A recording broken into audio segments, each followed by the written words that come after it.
I never got into the Santa Claus movies. You know, the ones with the E at the end of Claus to make a terrible pun. The first two were fine, I guess, but barely worth talking about with how standard they feel. Fortunately, the Santa Claus 3, The Escape Clause, is absolutely horrible, and that means there's stuff to rip apart. The plot of Tim Allen and Martin Short get some serious money for Christmas is that Jack Frost is jealous that he doesn't have a holiday of his own, so he tries to steal the role of Santa Claus from Tim Allen. And that's kind of it.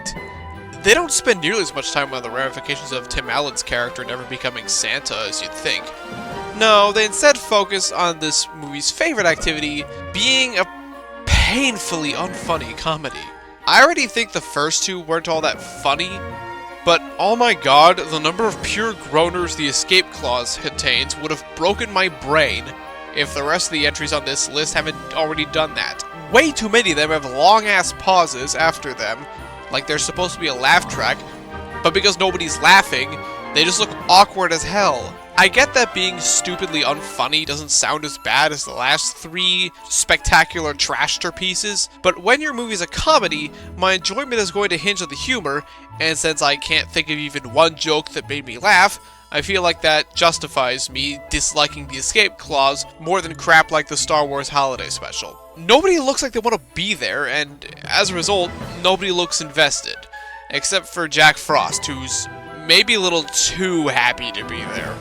Martin Short as an actor I know can be funny, but he just so rarely is, in my opinion at least. And Jack Frost might just be his most unfunny comedic role, period.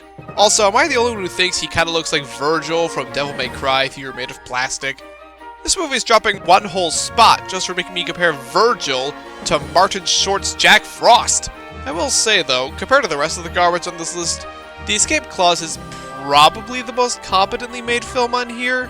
I mean, it functions, nothing breaks, I can hear what the characters are saying all the time, but like, that is such a low bar.